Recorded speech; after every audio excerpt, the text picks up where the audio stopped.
அனைவருக்கும் வணக்கம். இது தனி வட்டியில் உள்ள ஒரு கணக்கு. என்ன கொடுத்துருக்காங்க அப்படின்னா, தனி வட்டி வீதத்தில் ஒரு குறிப்பிட்ட தொகை 4 வருஷத்தில் ரூ. 700 ஆகுதாம், 7 வருஷத்தில் 850 ஆகுதாம். இது எப்படி போடலாம் அப்படின்னா, நம்ம ஃபார்முலா எதுவுமே இல்லாமல் போட போகிறோம். எப்படி அப்படின்னு பார்த்தோம்னா, இப்போ 4 வருஷத்தில் எவ்வளோ வந்திருக்குது அப்படின்னா ரூ. 700 தொகை, 7 வருஷத்தில் தொகை 850. அப்போ ரெண்டுக்கும் வித்தியாசம் எவ்வளோ?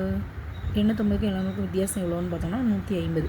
அதே மாதிரி வருஷம் ரெண்டுக்கும் வித்தியாசம் எவ்வளோ அப்படின்னா 3. அப்போது 3 வருஷத்துக்கு ரூ. 150 நமக்கு தனி வட்டி கிடச்சிருக்குது. 3 வருஷத்துக்கு தனி வட்டி ரூ. 150 அப்படின்னா ஒரு வருஷத்துக்கு எவ்வளோ? 50 ரூபா. இப்போ ஒரு வருஷத்துக்கு 50 ரூபா. ஆனால் நமக்கு கேள்வி என்ன அப்படின்னா, அசல் என்னன்னு கேட்டிருக்காங்க. அப்போ நமக்கு தனி வட்டி கிடச்சிருச்சு. ஒரு வருஷத்துக்கு தனி வட்டி 50 ரூபா அப்படின்னு தெரியுது. அப்போ 4 வருஷத்துக்கு தனி வட்டி எவ்வளோ? 4 வருஷத்துக்கு தனி வட்டி 200 வரும். ஒரு வருஷத்துக்கு 50 ரூபானா 4 வருஷத்துக்கு 200. ஆனால் அவங்க நமக்கு தொகை எவ்வளோ கொடுத்துருந்தாங்க? 4 வருஷத்துக்கு 700 தொகை, 4 வருஷத்துக்கு வட்டி 200, அப்போ மீதி 500. இதுதான் அந்த குறிப்பிட்ட அசல்.